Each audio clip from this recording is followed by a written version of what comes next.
recall. Okay, so we are going to have a recall on what we have been discussed before the academic break, which is all about the waterfall model and its extension. So we all know that the waterfall model do have a series of phases that should be implemented in a waterfall method. Okay, so first we have the requirements analysis and specification, wherein it does have this requirement gathering and requirements specification as its specific steps, followed by design, which is the goal of design is of course to transform all of the requirements that is being specified in the SRS documents into something which is suitable for implementation in some programming languages, wherein there are two approaches that we have here, which are the procedural design approach and the object-oriented design approach. Then for the third phase, what we have here is the coding and unit testing. Wherein the purpose of this phase is to translate a software design into a source code. This is where the actual programming occurs. Okay? And of course, to check if each functions is working correctly. Then after that coding and unit testing, we will have the integration. So back to what I'm saying, so we have the integration and system testing right after the coding and unit testing phase. So ano ba yung ginagawa dito sir sa integration and system testing? So the main focus of this integration and system testing is of course to combine all of the modules that you have from the unit testing. Okay, so you're going to integrate it from the word itself, integration, and then right after nun, itetest nyo siya. Okay, this is where the system testing will be implemented. Okay. Then we have here different testing activities. We have the unit testing, the system testing, and the acceptance testing. Okay. With regards dito sa coding and unit testing on this first phase, okay, itong sa may pinakauna, yun kasi baka malito kayo dito. It's actually the same with the unit testing here. Okay. Yung sa phase na coding and unit testing, it's actually the same with the unit testing here in the integration and system testing. In other SDLC models kasi, it doesn't have the word unit testing and system testing being incorporated on the phase. Ang makikita nyo lang is coding and then integration, ayun lang. Okay? So, baka malito po kayo, it's almost the same. So, again, when we say testing, there will be three testing activities that we have. The unit testing, which is what I have said earlier, is the testing being performed by the development team itself, wherein they're going to check if each functions is working correctly or are working correctly. Then we have here the system testing, which is the set, or you're going to test the modules in an integrated way. Okay, from the first process until the end of the process. Okay, so start lang ng transaction hanggang dun sa dulo.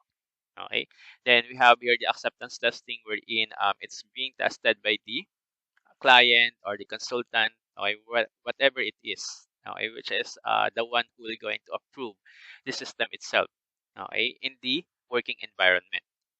Okay, in the working environment, pag sinabi natin acceptance testing, if the system created is acceptable already based on the set objectives, if they are already met. Okay, then right after that, the integration and system testing, what we have here is the maintenance. Okay? So, ano yung meron dito sa maintenance? Okay? So, the total effort spent on the maintenance of a typical software during its operation phase is actually much more than the required for developing the software itself. Okay? So, what does it mean? So, kung actually madali lang kasi, lalo if you are working as a team, okay, yung pag-create ng system. Okay, because merong mga naka-assign dyan na different members or team members on a specific modules. Then, ang gagawin nun doon, right after na matapos na yung assigned task, i-integrate na. Okay? So, imagine that you are going to create a system na lahat kayo is involved. Okay, for example, I give you a project wherein all of the section will going to work. Okay, so mabilis siyang matapos. In a semester, you could actually finish a working system. Okay, a polished system. Now, ano yung mas matagal? Ang mas matagal is yung pag-maintain noon. Okay? It's because that as long as there is someone who will going to use the system, you need to maintain the system itself. Okay?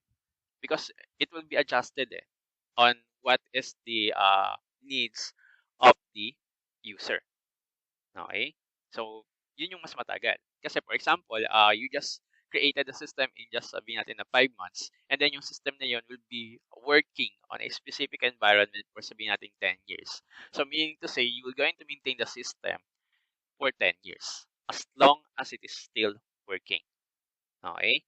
Now, if it's not working already, saka pa lang tayo gagawa na ng panibago. Magre-reuse or, I mean, some of the parts could be still used, okay, dun sa mismong new system or either way, okay, or magke-create ng panibago. Okay? That's what I meant dun sa part na mas matagal, okay, yung pag-maintain ng system instead dun sa pag-develop ng mismong system. Okay? Then there are actually many studies that is being carried out in the past that confirming that this indicates the ratio of relative effort of developing a typical software product and the total effort spent on its maintenance, which is roughly about 40-60 lang. Okay, 40% yung developing, then 60% yung pag-maintain niya, okay, during the operation phase. Okay. Then, in the maintenance phase, there is actually three types of situations. Okay. First, we have the corrective maintenance. Okay. Nandiyan na rin yung mismo, nilagay ko na rin yung mismong definition ng corrective maintenance. So, what is this corrective maintenance? This is actually a type of maintenance which is carried out to correct errors that were not discovered during the product development phase. Okay? Kasi as a programmer, there will be some errors na hindi nyo siya mapapansin agad. Okay? Lalo na kung syempre kayo nag-develop. So you are actually 100% let's say na confident that your system is already working. Okay? Na nagpa-function yan lahat. Then once na dineploy na natin yan, okay, there will be other user, okay, yung mga end user natin that do have a different perspective in using the system. Okay? So, it's really important din. Okay? So that malaman din natin kung ano yung mga bagay na hindi natin nakikita. Okay? Kasi hindi naman lahat ng bagay as a developer is makikita natin. Okay? Kahit nga yung mismo sabihin natin na karoon ng error sa code natin, then isang buong araw natin siyang dinedebug, yun pala ang nawawala lang natin is semicolon. Especially if you're already working with a huge number of lines or code lines. Okay? Then semicolon lang pala yung problema. Okay? Then either way, okay, we're talking about the deployment part. So, in case that the user is already working on your system and there will be sabihin natin na may mga minimal errors, okay, such as for example, is nag-a-accept ng letters, which is dapat numbers lang kasi you are dealing with telephone numbers or contact numbers. So, that's part of a corrective maintenance. Okay? Na kino-correct natin yung mga error na yun. Okay? Because it's not being discovered during the actual development, during the testing part. Okay? Sabihin natin nakaligtaan or hindi napansin. Okay? Then the next one will be the perfective maintenance. So what is this situation? So you can say that you are actually working on a perfective maintenance if it is being carried out to improve the performance of the system or to enhance the functionalities of the system based on customer requests.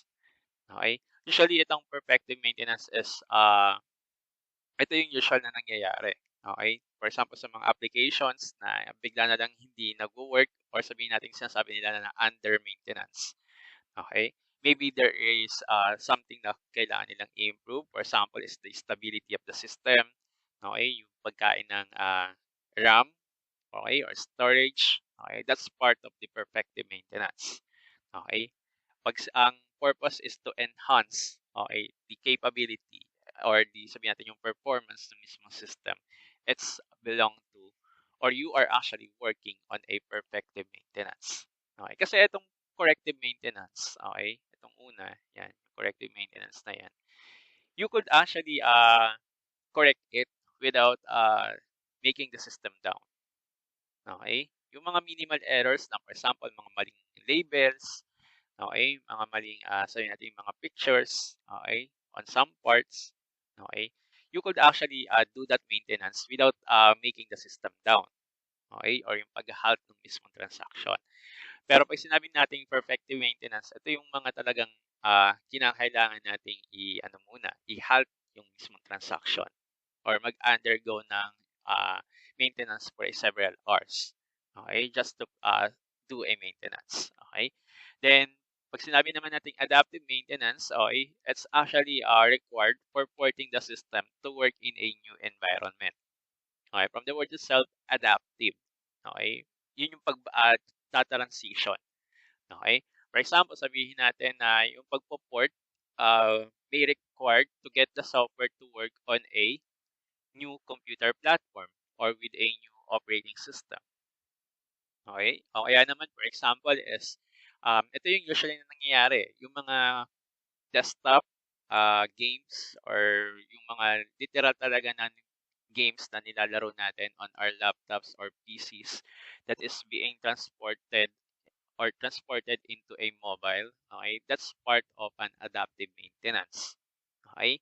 Meron naman ding mga laro na, for example, is from the PC or laptop, then pag transport na din into a mobile game, na ano pa rin, na-access mo pa rin yung data mo. Okay? Na halos same lang. Okay? Parang ganun. Okay? So, that's the adaptive maintenance. Again, pag sinabi natin adaptive maintenance, ito na yung pagka-transport. Okay, into new environment. Okay? So, most likely, kung wala namang nangyayaring transport, okay, or yung pagpo-port na itong mga applications natin into new environment, then it might fall into a corrective maintenance or perfective maintenance. Okay? And that's all about the maintenance itself. Okay? Then yung ibang part pa ng maintenance na to is will be tackled on your higher year pa. Okay? Especially if you're already working on the thesis itself. Okay? And I'm just giving you the general thought of what maintenance is all about. Okay? So that's it for the waterfall model in and its extensions. Okay? So wait lang, I'm going to change the slide. We're going to talk about an in-depth ayan, dito tayo. An in-depth wait, ayan, an in-depth discussion regarding the requirements analysis and specification. Gaya ng sinabi ko sa inyo, itong mga phases na to, magkakaroon pa tayo ng mga in-depth discussions dito. Okay? So, I'm going to change this slide. Wait lang ha. Mm,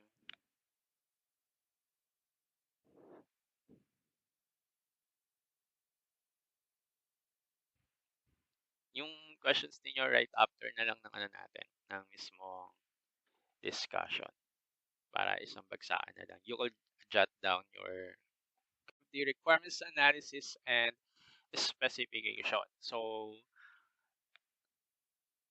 ayan. Okay. So, an all plan-driven life cycle models prescribes that before na mag-start kayo na mag-develop ng software, there should be an exact requirements of the customer na kailangang maintindihan at ma-document. Okay? Usually kasi in the past, okay, many projects have been suffered because the developers started to implement something without determining whether they were actually building what the customer exactly wanted. Okay? What happened is that kung ano lang yung matripan nilang gawin, they just do it. Okay? Without any further research or I mean without further getting what is being required. Kaya ang nangyayari is nagkakaroon ng sobrang dami ng projects na iba-iba na nagkahalo-halo na ang mangyayari is that you need to acquire this first software, then acquire the second software, then acquire the third software para lang magamit or makagawa ng isang buong transaction. Okay? Ganun kasi yung nangyayari during the past.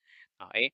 Wherein, nag-start kasi tayo mag-development or mag-develop without properly understanding and documenting the requirements, mas lalong tumataas or nag increase yung pagkakaroon ng mga iterative changes dun sa mismong software as well as dun sa mismong life cycle. Okay? Then, ang mangyayari nun, sir, ano yung magiging cost nun pag nagkaroon ng maraming iterations? Ang mangyayari nun is that yung cost din, pataas din ng pataas. Okay? Especially if you are working on a software that is being paid by a specific organization or company. Okay? For example, nag-develop kayo ng system, tapos yun ay binabayaran. And then, ang ginagawa mo lang is that you just ask the client or the consultant kung ano yung gusto nilang system. Okay? Tapos, for example, ang sinabi lang ni consultant or ni client is ang gusto niyang gawin mo is isang point of sale system. Ang nangyayari is that ikaw mismo, dahil sabihin natin na you do have an knowledge regarding that POS, you are making your own. Okay? Pagkasabi sa'yo ng system, gagawa ka na agad. Okay? And that's wrong. Okay? What you need to do is, of course, you still need to ask the client what are the features that they wanted dun sa mismong system. Okay? Na gusto nilang makita dun sa gagawin mo. Okay? Para maiwasan yung pagkakaroon ng maraming iterations. Okay? And that lesson is dapat nyo ring malaman. Okay? Para hindi kayo paulit-ulit, lalo na pag kayo nag-start na ng thesis. Okay? Kasi yung iba kasi, maraming tumatagal dun sa part pa lang ng requirements analysis. Okay? Requirements gathering and analysis. Okay? Then, yun nga, ang nangyayari is that, syempre, dahil nagkakaroon ng maraming changes, iterations, yung bayad is, syempre, kailangan mo ng resources, so tumataas din. Okay? Which is, it's actually bad on the company itself, lalo na kung meron silang nakaset na kung magkano lang yung allotted on that specific project. Okay? And actually, I also work on that particular project na may ganong cases. Okay? Na sobrang na-delay. Okay? At dahil na-delay siya, then wala nang ibang choice. Okay? Ang nangyayari is that it's either kinakawawa yung mismong developer. Okay? Na ang nangyayari is that mababa na yung nagiging sabihin natin na salary ng specific developer. Okay? It's either way. Depende yon sa kung ano yung nangyayari dun sa mismong environment. Okay? Pero yun yung dapat na naiiwasan. Okay? So what is the overview of this requirements analysis and specification? So the requirements analysis and specification phase starts after the feasibility study stage is complete. Okay, pag natapos yung feasibility study. Okay, which is, sir, ano po ba yung feasibility study? Yun yung part na kung saan gumagawa kayo ng SRS. Okay, that's the part of the feasibility study. And of course, pag yung mismong project is actually has been found out that it's financially viable and technically feasible. Okay? Yun din yung dapat na tignan. Okay? Kasi there are some projects that are not actually financially viable. Okay? Pero technical feasible naman. Meron din namang iba na, for example, is hindi natin pinag-uusapan yung finances then as long as the project is technically feasible, you could work on that. Okay? But there are some projects kasi na tinitingnan din yung financial aspect, especially if you're going to acquire hardwares on a specific project. May mga ganun kasi, for example, kinakailangan ng mga controllers, okay, ng mga sensors, then you should also take into consideration the financial aspect. Okay? But if the financial is not nothing to worry about, okay, on your part, then you could focus on the technicalities of the project. Okay? The requirements analysis and specification phase ends when the requirements specification document has been developed and reviewed. Okay? And the requirements specification document is usually called as the SRS document. Okay? Wherein the goal of the requirements analysis and specification phase can be stated on this box. Okay? Itong nasa box na to. Wherein the goal of the requirements analysis and specification phase is to clearly understand the customer requirements and to systematically organize the requirements into a document called the SRS document. Okay? And I want you to take note of the composition of the SRS. Okay? If you have read the midterm examination, okay, wherein I task you to create an SRS document, that's actually the general format of the SRS. Okay? Then, for example, sabihin natin that on your chosen model, meron doon na sinasabi na kailangan gumawa ka ng feasibility study or an SRS document, then you could rely on what I have given to you during the midterm examination. Okay? Always remember that. Okay? Kasi mamaya is kinakailangan ng SRS document tapos hindi kayo gumawa. Okay? Wherein you already have the knowledge on how to do it, on how to make that kind of document. Okay? So I want you to still remember what I have been task to you, which is the creating of the SRS document because that is very relevant on your yun, pag dumating na kayo sa thesis ninyo on your research. Okay? Kasi doon nyo pala makikita kung technically feasible ba yung project or hindi. O kaya naman is financially viable or hindi. Okay? It's through the help of the SRS document. Okay? And especially yung mga interview questions ninyo, pwedeng ma-draw yung mga questionnaires na yun or yung mga questions na yun from the SRS para hindi rin kayo mahirapan. Okay? Pwede yun actually. For example, may specific diagram or sabi natin business process na hinihingi dun sa SRS document.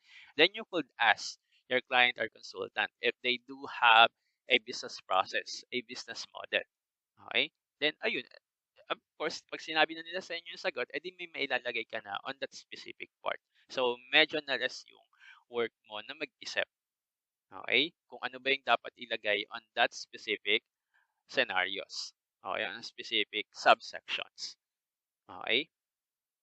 So, ayun, kung hindi naman din available yung mismong client or consultant, yun, that's the time wherein you need to draw ideas from your sources. Okay?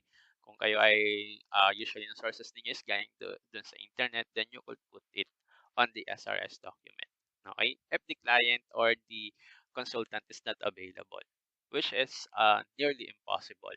Okay? Especially pag kayo ay nanggagawa na ng mga research ninyo. Okay? So that's the overview of the requirements analysis and specification. Then next, who carries out the requirements analysis and specification? So requirements analysis and specification activity is usually carried out by a few experienced members of the development team, and it normally requires them to spend some time at the customer site. Okay? Dito, okay, baka kasi yung iba is maging philosopher. Okay? It doesn't necessarily mean na, for example, is kayo, nag-research kayo, and then you tell us na bakit kayo hindi nakagawa ng SRS kasi ang magiging sagot niyo is, Sir, ma'am, kailangan po kasi ng experienced member. Okay? You don't have any choice but to do it on your own. Okay? Regardless kung hindi man kayo sabihin natin na license or whatsoever, okay? It's your research eh. Okay? You are the one who will going to make it. Okay? So, meaning to say, you are the one who will going to carry out this requirements analysis and specification. There's no other one. Okay? Kayo at kayo lang din. Okay? Kasi may mga ganun kasing may mga ganun kasing sagutan ng mga students and we don't know if that's serious or not. Okay? But if that's the case that you need to do this requirements analysis and specification, even though you are not that experienced individuals, you must do this activity. Okay? Especially if it is indicated on your chosen model. Okay? And again, sasabi ko, it requires you to spend some time at the customer site. Okay? So, you could actually gather requirements by just, pagtambay din sa mismong customer site. You need to just observe, you need to interview. Okay? Later on, I'm going to discuss to you what are those activities that you need to do para magawa niyo to ang requirements analysis and specifications. So, usually, okay, dito sa part na pa rin na to, okay, there are some name positions, or I mean name members, okay, that is being useful in this requirements analysis and specifications. Okay, those could be the engineers. Okay, so ano yung ginagawa ng mga engineers? So they are the one who gather and analyze customer requirements and then write the requirements specification document, which are known as system analyst in the software industry parlance. Okay, so these engineers or software engineers can also be called as system analysts. Okay, especially if they are tasked to analyze customer requirements and write those requirements in a specification documents that could be easily understood by different parties. Okay, mapa-programmer man yan or end user, which is actually ang end user natin is hindi sila masyadong technical. Okay, sabihin natin ito yung mga business owners or they are just into the business transactions, okay, na maiintindihan nyo parehas. Okay? So, sa paggawa ng isang SRS document, you need to avoid at least using jargon words. Okay? Pag sinabi natin jargon words, ito yung mga specifics.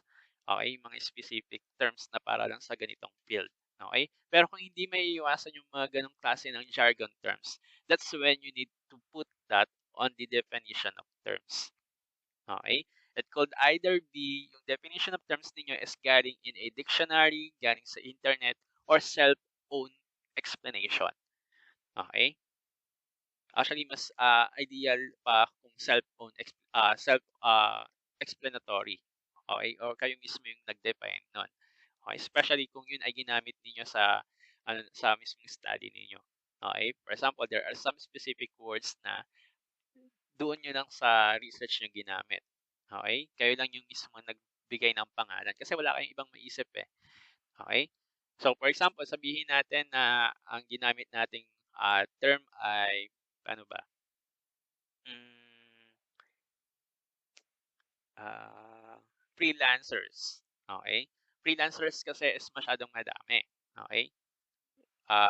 It could handle different kinds of activities or fields, okay, na freelancer. Then, dahil ikaw walang nang maiisip na ibang term, okay, ginamit mo yung word na freelancer. Pero iba yung meaning niya in a general. Okay, di ba meron tayong meaning ng freelancer in a general way. Tapos, sa'yo, wala kasing maisip na term and ang naiisip mo is freelancer din. Pero iba yung magiging dating or perspective dun sa mismong study. Then you could define the word freelancer on your own. Okay? For the sake of your research document. Okay?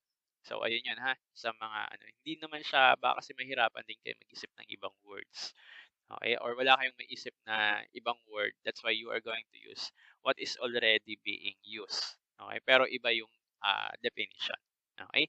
So again, who carries out requirements analysis and specification? We have the software engineers. Okay? Wherein itong system analyst na to, they are tasked into collecting data pertaining to the product to be developed and analyze the collected data to conceptualize what exactly needs to be done. Okay? Then, after understanding the precise user requirements, the analysts analyze the requirements to weed out inconsistencies, anomalies, and incompleteness. Okay? Yun, tatlong na yun ay part na ng requirements analysis. Okay? And I'm going to show you or tawag dito, let you understand what those three terms means in requirements analysis and specification. Okay? Then after nun, part na yun, they will going to proceed in writing the SRS document. Now, the SRS document is the final outcome of the requirements analysis and specification phase. Okay? Doon mo malalaman kung tapos ka na sa phase na to pag meron ka ng SRS document. Okay? Always remember that. Okay? Kasi kung sabihin natin na tapos na kayo, meron na yung SRS document, then talagang validated na kayo ay tapos na dun sa mga claim ninyo. Pero kung ang i-claim ninyo is, sabihin natin, Sir, ma'am, tapos na po kami dito sa phase na to kaya po sinabi po namin na nasa design phase na kami. Then, of course, magtatanong kami, where is your SRS document? If you cannot provide the SRS document, then that means that you are not done with this specific phase. Okay? Next, how the SRS is being validated. Okay? Once the SRS document is ready, it is first reviewed internally by the project team. Okay? To ensure that it is accurately capture all the user requirements. Okay? And that is understandable, consistent, ambiguous, and complete. Okay? So, project team muna yung mismong SRS document. Okay? Now, pag yun ay na-check na ng almost lahat ng members, okay? Kasi, sir, bakit kailangang i-check yan ng mismong member? Kasi remember that each of the member will be assigned with a specific task. Okay? May mga naka-assign na specific module or task dyan. Okay? So, para dun pa lang sa document, malinaw na agad kung ano yung mga dapat gawin, kung ano yung mga hindi dapat gawin. Okay? And the SRS document, after na ma-ensure na yon yung mismong accurateness ng mismong SRS document, saka ngayon siya ibibigay dun sa customer or dun sa client to review. Okay?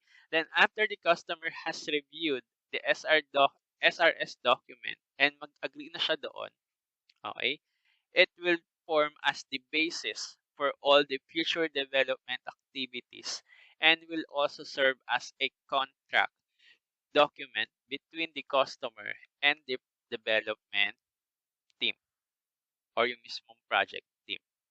Okay? That will serve as a contract. Okay? Kaya isa rin sa mahalaga pag gumagawa ng SRS document at the end, okay, there will be some statement that parang sabihin natin nagko-confirm, okay, na itong document na to is being reviewed, corrected, okay? Then may mga pirma-pirma. Okay? Lalo na, for example, is pinag-usapan natin is ang client ninyo is a big company or an organization or there is this project is being funded. Okay? So, as much as possible, there will be a contract between the two parties, between the development team and yung mismong client or customer. Okay? Sir, bakit po? Para maiwasan yung magiging conflict in the future development. Okay? Lalo na pag natapos niyo na yung system. Kasi may mga nangyayaring ganun eh. Okay? Na for example, natapos niyo na yung system based on the SRS. Then ipapasa niyo na dun sa mismong client niyo. Then of course, sabihin natin na yan ay babayaran. Okay? May kasunduan kayo. Ang nangyayari dyan is yung iba nadadaya ng client, ng mismong customer. Remember that these clients or customer that we are talking about are business-minded. So as much as possible, hindi sila basta agad maglalabas ng pera. Okay? So, there will be some instances na ang gagawin nila is pagka-check ng system, sasabihin nila, oh, itong part na to, hindi naman nyo to nagawa. So, hindi ko na to babayaran. Okay? May mga ganong klase. So, you need to be wary of that. Okay? Kailangan maging observant kayo. Okay? Kasi may mga ganon talaga. Now, kung may mga ganong klase, okay, ng scenario, and meron kayong SRS document, pwede nyo gamitin yung SRS document. Okay? As a, tawag dun, kalimutan kung ano yung perfect term para dun eh. Yung pang-kontra. Okay? Dun sa mismong claim na hindi niya siya nagawa. Sabihin nyo na, ito lang po kasi nakalagay sa SRS document and we have agreed on this document. So, ito lang po, kung ano lang yung nandito, ito lang yung gagawin namin. Okay? So, you could use that. Okay? Gaya nga sinabi ko sa inyo, the SRS document could serve as a contract document between the two parties. Especially pag yan ay may mga pirma-pirma. Okay? Kaya kayo, okay, lalo na pag get na electronic, okay, iiwasan nyo na magbigay or kalat ng inyong mga signatures. Okay? Na basta-basta na lang tayong pumipirma, basta-basta na lang tayo nagsasubmit ng mga applications without even reading it. Okay? Kasi mayroong mga ganun. Okay? So, ayun. Yun yung mga dapat nyong iwasan. Okay? So, that's how the SRS is being validated. Okay? So, next. What are the main activities carried out during the requirements analysis and specification phase? Okay? So the requirements analysis and specification phase mainly involves carrying out the following two important activities. Okay?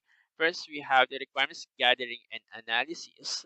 Okay? And the second one is the requirements specification. Okay? Kung napansin niyo, hinati lang natin yung mismong uh, whole word ng requirements analysis and specification. Okay? Because yun ang mismo yung mismong activity. Okay? So, what is this requirements gathering and analysis? Okay. So the complete set of requirements are almost never available in the form of a single document from the customer. So in fact, it would be unrealistic to expect the customer to produce a comprehensive document containing a precise description of what he wants. Okay. Further, the complete requirements are rarely obtainable from any single customer representative. Therefore, the requirements have to be gathered by the analyst from several sources in bits and pieces. These gathered requirements need to be analyzed to remove several types of problems that frequently occur in the requirements that have been gathered piecemeal from the different sources. Okay? So, itong sa requirements gathering and analysis, okay, gaya ng palagi ko rin sinasabi, especially pag mga handle ko sa thesis, that they should not rely, okay, on the client or customer itself or a consultant. Okay? Sir, bakit po? Okay? Sabihin natin that you are actually making a study na meron talagang client and consultant. Okay? And you just only have 5 months to complete it. Okay, for the first part of the thesis. Okay, so these are the tips, okay, na ngayon ay sasabihin ko na rin sa inyo. Okay, para hindi kayo matetenga. Okay, kasi sir, paano natetenga? Kasi usually ang mga students is that pag nagtitesis na, wala na eh. I mean, uh, makikinig na lang yan kung ano yung sinasabi. Paano? I mean, nawala yung initiative. Okay? Kasi sabihin natin na, yan nga, for example, meron tayong client and consultant. And then sabihin natin na si client and consultant is hindi available. Sabihin natin na biglang nagbakasyon. Okay? Sabihin natin nagbakasyon ng 1 buwan. So, ang nangyayari, okay, dun sa mismong student or group of students, okay, ang nangyayari is that, nadatenga sila. Okay? The reason is, sir, wala po kasi yung client namin, wala po yung mismong consultant namin. Okay? And that's wrong. Okay? Because you are actually dealing with a transaction. And actually, yung mga nakakausap ninyo na client or consultant, they are not actually the one who is into that transaction in a day-to-day basis. Okay? Lalo na kung ang kinakausap ninyo ay business owner, okay, or business manager. Most of them or most of the time, they are not the one who is doing the transaction itself. Okay? They are just part of the managerial. Okay? Ano ba sir pag sinabi nating managerial? Those people who is under the managerial, ito yung mga tipo ng tao na sila yung palaging nag-uutos. Okay? Sorry for the term, but that is actually the truth. Okay? The truth behind the managerial. Okay? Sila yung usually na may mga inuutos, may pinapagawa. Okay? Lalo na kung sila yung mismong mataas. Okay? So meaning to say, there will be workers. Okay? There will be employees that is actually into the day-to-day transaction or the daily transaction. Okay?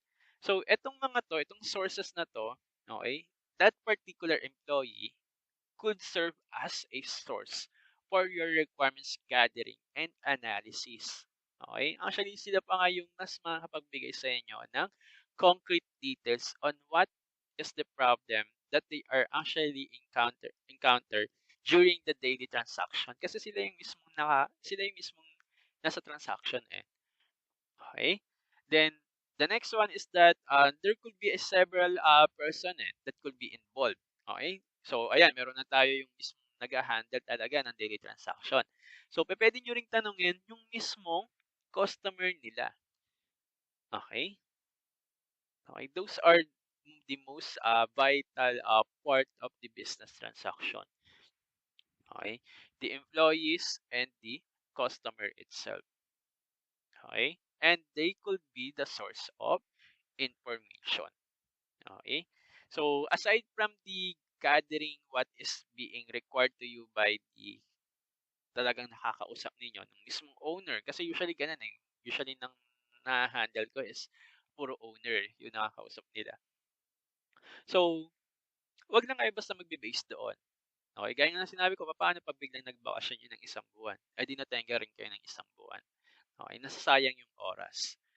Okay, and it could actually lead to madelay kayo sa mga activities.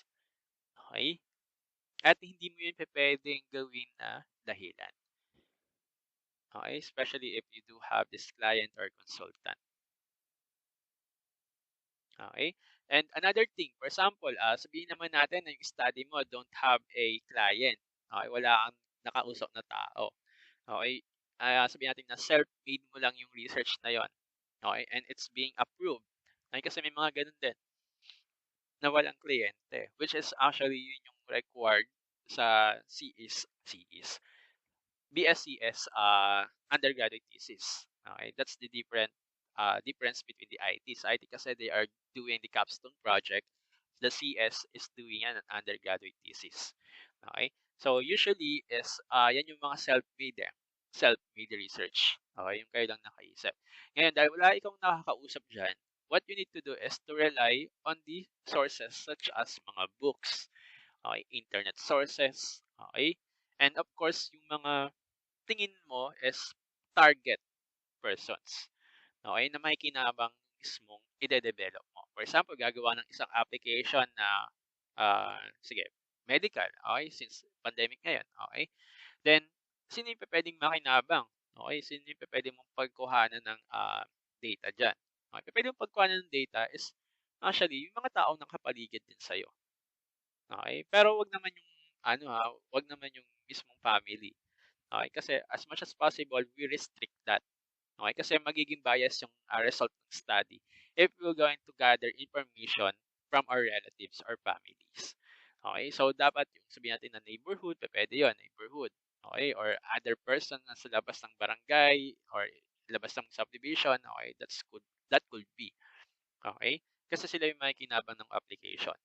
Okay, so aside from the books, the target persons. And of course, yun yung binabanggit ko naman na consultant. Okay, pag ang research mo is a self-made study, what you need to look for is a consultant. A consultant which is an expert on that particular field. Okay? Pero kung ang research mo naman ay merong specific target company, target business, and ang tawag mo doon sa mismo makakausap mo or kailangan mo is client.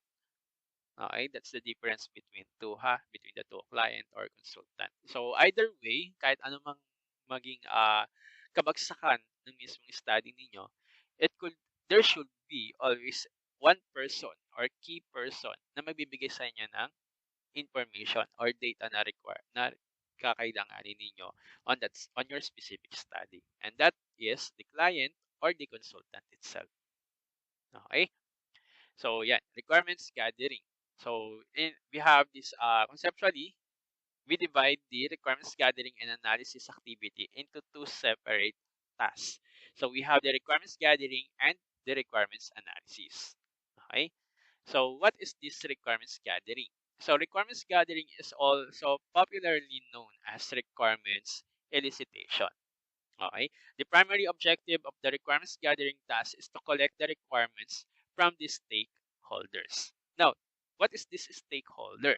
So, a stakeholder is a source of requirements and is usually a person or a group of person who either directly or indirectly are concerned with the software itself. Okay? So, ito yung binabanggit ko sa inyo kanina na hindi lang, for example, it's not yung client ninyo hindi available or si consultant is not available, then you need to look for another key persons, okay, or another stakeholders, okay, which is ayan yan, yung nakalagay dito, okay, usually a person or a group of person who either directly or indirectly, okay, concerned with the study. So kung isipin natin, okay, based on this definition, Requirements gathering may sound like a simple task. Okay? Sir, mukhang madali lang naman po pala yan, lalo na kung meron na po akong study. Okay? Mukha lang siyang madali. Okay? However, in practice, okay, once na ginagawa mo na siya, it's actually difficult to gather all the necessary information from a large number of stakeholders. Okay? And thinking that the information are being scattered across several pieces of documents. Kasi marami kang titingnan dyan. Marami kang kailangang i-note. Okay? Mga different perspective. Okay? Kasi yung mga stakeholders mo, hindi naman yan isang bagsakan na isang group lang. Okay? It could be different groups. Okay? Lalo na for example, is pinag-uusapan nga natin is yung mga study na malakihan or I mean, marami yung tingin natin is may kinabang. Okay? So, for example, sabihin natin mga fitness application. Okay? So, sino-sino ba yung makikinabang doon? Okay? Pwedeng pumasok dyan. Yung masabihin natin is yung mga nag-gym. Okay? Mga nagda-diet. Okay? Sino pa ba? Yung mga, sabihin natin, is ginawa mo yung application into an Android application. Also, pwede rin pumasok dyan yung mga Android user. Okay? Android user ka pero hindi ka nag-gym. That's possible to be your stakeholder. Okay? Then, ano pa? Marami. Okay? Mga medical practitioners. Okay? So, it's actually a big composition of individuals. Okay? Hindi lang yan basta isang tao. Okay? So, gathering requirements could turn out to be a challenging task, especially if there is no working model nung mismong software na dinedevelop. Okay? Sir, ano yung sasabi ninyo na no working model? Ito yung mga study na mga self-made lang. Okay? Yung kayo lang yung nakaisip. Kasi, isa rin sa pag-iisipan mo is, sino ba yung makikinabang? Okay? Nung mismong system mo. Okay? So, ayun, kailangan i-take down notes lahat yon. Okay? So, ikaw mismo yung gagawa ng working model ng mismong system mo. Okay? Pag sinabi natin working model, ito yung dito sa requirements gathering, ito yung mga stakeholders mo ha. Ito yung mga pagkukuhanan mo ng information. Okay? The working model that I am talking to is different from the development model or yung SDLC. Okay? That's different. Okay? So, bigyan ko ng example. Okay? Suppose sabihin natin na supposedly meron tayong customer na gustong i-automate yung some of his or her activity dun sa kanyang organization na currently is ginagawa by manual. Okay? Or manual na ginagawa yung operation. So, in this case, yung working model ninyo, okay, is yung mismong manual system. Kasi yun yung nag-e-exist eh. Okay? So, yun yung magiging basis mo dun sa gagawin mo na system. Okay? So, yung availability ng mismong working model is actually a great help in requirements gathering. Okay? Kasi lalo na, yan, for example, may mga manual system na. So, medyo mapapadali na lang yung pag-a-analyze mo ng mismong requirements, business requirements. Yan kasi kung walang ganito na, yun nga, wala, self-made mo nga lang, okay? And nagkataon na walang manual system, okay, ikaw yung mismong iisip ng process. Nakukuha po. Ikaw yung mismong mag-iisip ng mismong process. So, ngayon, saan mo siya i-base? I-base mo siya, syempre, dahil yun ay gawa mo. Ikaw yung mismong nakagawa na. I-base mo siya dun sa magiging inspiration mo. Okay? Saan mo ba nakuha yung idea na yon? Kasi almost all of us, okay, pag may gusto tayong gawin, okay, we just get that idea from somewhere. For example, nakita natin sa Facebook, nakita natin kay friend, okay, nabasa lang natin, okay. So, yun yung naging inspiration ng idea mo. Okay? So, from that, iisip ka ngayon kung paano mo siya i-implement. Okay? So, kung kayo ay magsa-self-made, magiging madali yung paggawa ng isang system kung yan ay self-made, lalo na kung ikaw yung tipong exposed sa different kinds of applications. Okay? Yun talagang sabihin natin na marami ka talagang ginagamit na applications. For example, sabihin natin na gusto mong gumawa ng isang mobile app.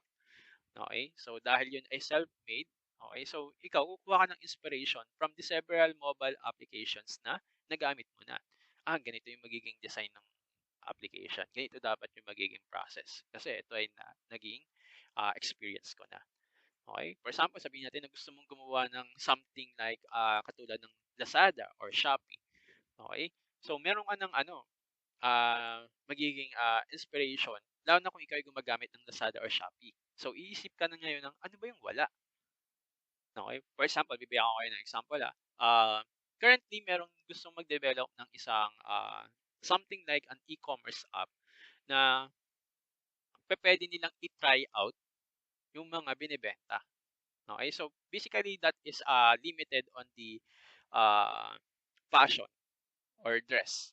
Okay? Yung mga damit. Okay? Accessories. Okay? So, pwede yun. I mean, pwede mong gawing inspiration yung from the Shopee or Lazada. Then, sabihin natin na gusto mong dagdagan siya. Yun nga, ita-try out. Sabihin natin merong 3D model, ita-try out yung ganitong damit para makita kung babagay ba. Okay? Nakukuha nyo yung idea. So, ayun, pwede yung mga ganun. Okay? So, that's normally the requirements gathering. Okay? Yung sa part na yun ng pag-gather ng mga requirements. So, next. Oh, ayan. Ayan. Para medyo mas mano kayo. So, yung mga requirements gathering activities. Okay? Lalo na kung kayo ay gusto kumuha na ng kukuha kayo ng mga requirements. Okay? Sabihin natin na hindi available si client. Okay? So, we have first this studying existing documentation. Okay? So, the analyst usually studies all the available documents regarding the system to be developed before visiting the customer site. Okay?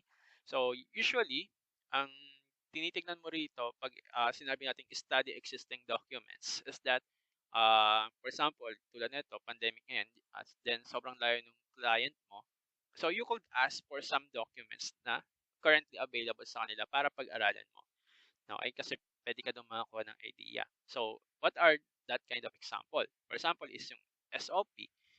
Okay? Yung mga standard operation procedures nila. Okay? So, pwede mo yung gamitin. Okay? So, typically, itong mga documents na to could discuss some issues. Okay? Such as context in which the software is required. Okay? Yung basic purpose, yung stakeholders, yung features which is similar into a software developed elsewhere. Okay? By just reading that kind of documentation, sabihin natin is ayun nga, yung SOP nila, yung mismong business process nila, yung business model nila. Okay, those are existing documentations. No? From that, you could draw out, okay, what will be the features that you need to work on. Okay, by studying the existing documents. Okay, and usually naman, most of the businesses naman is meron ganito. Okay, meron ganyan, mga SOPs. Okay, mga sabihin natin mga user manuals, okay, or kaya naman sabihin natin na uh, nalimutan ko yung exact term yung mga dapat gawin, mga do's and don'ts. Okay? Sa work. Okay? Sa nagkaroon na ng transactions. Okay? So, yun yung una na pwede nyong gawin or activity in conducting requirements gathering. Next could be the interview. Okay? So, sa interview, there are actually many different categories of user dun sa mismong software. Okay? Usually, marami naman talagang gagamit. So, each category of user typically requires a different set of features, okay, from the software itself. So, therefore, it's actually important for the analyst to first identify the different categories ng mismong user. Okay? Then, after mong ma-identify yung categories ng user, then you could determine the requirements for each user. Okay? Through the help of the interview. Okay? For example, sabihin natin na library automation. Okay? Software. So, there could be a number of categories of user. Okay? Maraming pwedeng gumamit ng library automation software. So dito papasok yung library members, librarians, accountants. Okay? O, sige, dagdag na rin natin yung mga outsiders. Okay, ito yung mga, of course, hindi part ng library. Okay? Kasi di ba may mga ganong library na, for example, member ka ba ng ganito? Okay, so pwede kang pumasok, pwede kang manghiram. Ngayon, kung hindi ka naman member nyo, hindi ka pwede maglabas manghiram ng libro. Okay? Unless na magpa-member ka. May mga ganon kasing klase ng library. Okay? So, ngayon, na-identify mo na kung ano yung mga categories. Now, you are going to identify what are the tasks ng bawat user. Okay, for example, the library members would like to use the software to query availability ng mismong books. Okay, kung available pa ba. And of course, pag-issue at pag-return ng books. Okay? Then, meron naman tayo si librarian. Pwede na niyang gamitin yung software para i-determine kung ano yung mga books na nag-overdue na, mag-create ng member account, mag-delete ng member account, and etc. Okay? And then sabihin natin, yung sabi ko kanina, accountant. Okay? So, the accountant personnel might use this software, okay, to invoke functionalities, which is, ang concern niya is about financial aspect. For example, is yung total fee na na-collect from the members, book procurement expenditures. Okay, pag sinabi natin book procurement, ito yung pagkuha ng libro. Okay, from the other sources, for example, other libraries. Okay, so para maging circulated yung books. Okay, yun yung library things. Okay, then staff salary. Okay, mga expenditures. Okay, so yun yung part ng accountant. Okay, now to systemize these methods of requirements gathering, okay, pwede nating gamitin is that etong si analyst will going to consolidate the requirements as understood by him, kung ano yung naiintindihan niya, okay, in a document, and then circulate it for the comments of the various categories of user. Pwedeng ganon. Okay? For example, from the existing documentation, kung ano yung naiintindihan ni analyst, okay, i-jot down niya yun, ilalagay niya yun sa papel, sa isang document, and then ang gagawin niya doon is ipapaikot niya dun sa mismong mga categories. Okay? Categories ng user. Okay? Hihingi siya ng comments doon or feedback. Okay? Now, yung mga feedback na yon, yung comments na yon, we're going to refine the document of the analyst. Okay? Hanggang sa, ano yun, ulitin niya lang yun ng ulitin hanggang sa mag-agree na lahat ng user. Okay? Dun sa mismong set of requirements. Okay? O kaya naman, ayun nga, through the interview itself. Yung tanungan. Okay? Kasi usually kasi ang ano kasi ng iba 'pag sinabi nating interview is talagang one-on-one, okey? Pupuwede kasi na maging iba yung atake mo sa pag-i-interview. Gaya ng binanggit ko kanina, okey, na may mga ah, set of documents ka na, okey, from the existing documents, sinulat mo lahat ng naiintindihan mo, okey. Now yung papel na ginawa mo pupuwede mong ipaikot 'yon. Okay, that's another type of interview. Yun nga lang, ang ano mo na doon, ang purpose mo na doon is yung paggamit mo na ng mga survey questionnaire. Okay? So, ayun, meron kasing different way of interview. Now, yung interview na yon is being divided into several types. Yun nga, yung traditional interview na alam natin na one-on-one, o kaya naman is by using a set of questionnaires. Okay? Yung survey questionnaires. Okay, so part pa rin yun ng interview. Iba lang yung approach. Okay? So, ayan, baka kasi malito kayo, no? Sir, ano yung sasabi niyo po na ba't may papel pagpapaikot? Di ba po, survey yon? Part pa rin yun ng interview. Iba lang yung approach. Kasi you still asking for the feedback. Okay? Lalo na kung sabihin natin na yung survey questionnaire mo is hindi siya yung pinapatagal. Meron kasi yun din, yung survey questionnaire, may ibang approach din yun. Pwede na within the day, mong hihintayin yung result. O kaya naman is that within a week. O kaya naman is that yung binabantayan mo. Okay, binabantayan mo si mismong user. Okay, yun din. So, it could a series of activities. Okay, pag sinabi natin interview. Now, next, what we have here is this task analysis. Okay, the task analysis and the scenario analysis. Okay, this comes hand in hand.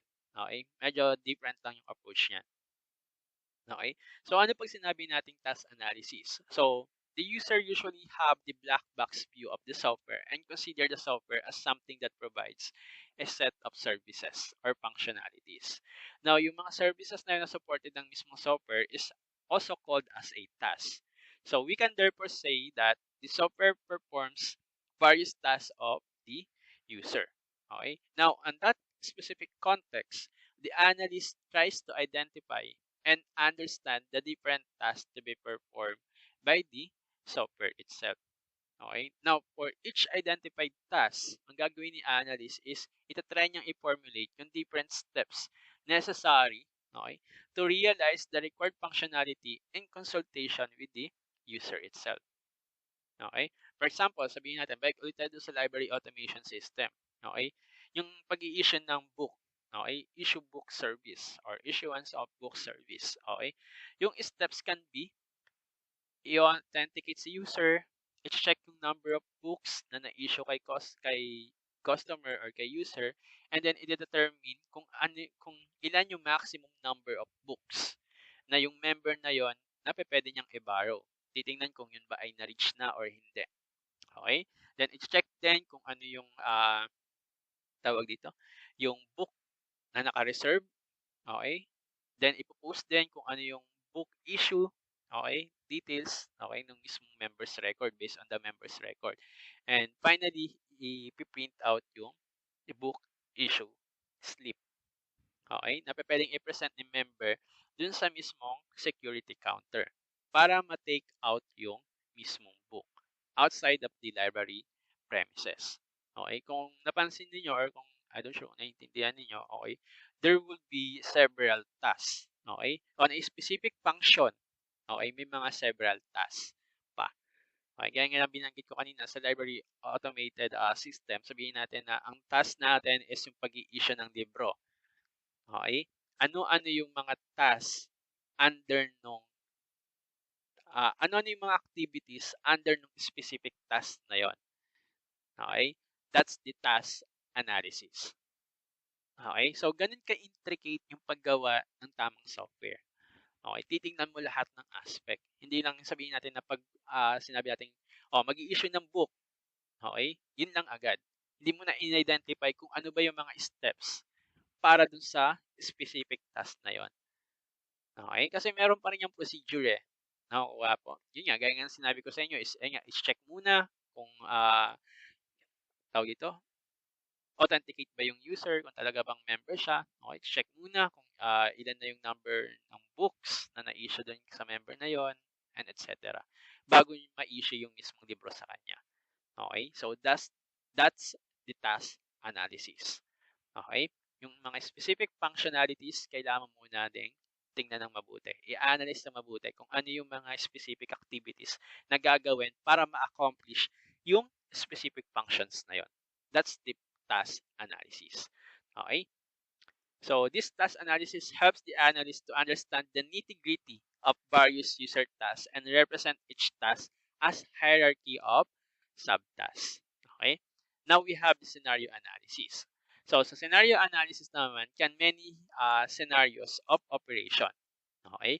Now, the different scenarios of a task may take place when the task is invoked under different situation. Okay? So, for a different types of scenarios, okay, nung mismong task, okay, yung behavior ng software could be different. Okay? So, sir, ano ba yung mga possible scenario or scenario analysis? So, balik ulit tayo dun sa pag-i-issue ng book. Okay? So, I have already told you what are the activities para ma-accomplish yung task na pag-i-issue ng libro. Ngayon, pag-usapan naman natin kung ano yung mga scenarios na pwedeng gawin ni system based on that task ng pagbubook issue. Okay? So, first one, okay? Si book is successfully na-issue dun sa mismong member. At yung book issue slip ay prinint. Okay? Kasi okay eh, cleared siya. So, nabigyan na siya ng libro, nabigyan siya ng book slip, book issue slip. Okay? That's the first scenario. The second scenario is, yung book ay naka-reserve. So, meaning to say, hindi na-issue dun sa member. Okay? At hindi rin siya nabigyan ng book issue slip. So, that's the second scenario. Okay? Again, First scenario is successful. Okay? Cleared siya. I mean, okay lahat. Okay? Accomplish yung mismong task, walang naging problema. So, good siya. Yun yung first scenario. The second scenario is, yung book pala na gusto niya, okay, is naka-reserve. Okay? So, of course, dahil naka-reserve yun, hindi siya ma-i-issuean ng libro. At hindi rin siya mabibigyan ng book issue slip. Now, the third scenario is that maximum number of books na yung nakuha niya. Okay, remember. So, meaning to say, wala nang or hindi na pwedeng mag-issue pa ng libro sa kanya. Okay? That's the third scenario. Okay, nakuha nyo po. So, that's the scenario of task. Kumbaga, sabihin natin, ito yung mga possible output ng mismong task. After niya makomplete yung buong activities under ng task para dun sa book issue, okay, there could be 3 scenarios na pwedeng mangyari. Okay? At yung part na yon ay tinatawag na nating scenario analysis. Okay? Again, ano yung mga pwedeng maging scenario? First one is good. Yung libro, cleared siya, na-issuean siya ng libro, na-issuean siya ng books. Book issue slip. The second one is reserved pala yung book. Okay? And pangatlo, na-identify na marami na siyang nakuhang libro. Okay?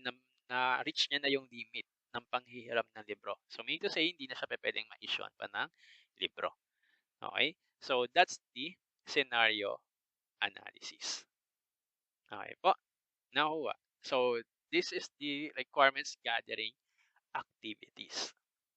Okay? And I want you to remember this activities just in case that you came into the situation na wala na kayong mapagkuhanan ng source. Kasi usually, yan ganyan sabi ko sa inyo kanina, usually natetenga sila. Natetenga si researchers, student, kasi yung tanging primary source nila, nagbakasyon, or sabihin natin unavailable. And masyadong naging dependent dun sa primary source. Ay di ang nangyari, nahinto rin yung mismong study, which is actually wrong. Kasi there could be a different key points or key persons na pwede niyong pagkuhanan ng requirements. Okay? And ito yung mga activities na pwede niyong gawin para makuha yun, para ma-achieve nyo siya. Okay? Don't forget this one. Okay? So, do you have any questions regarding this?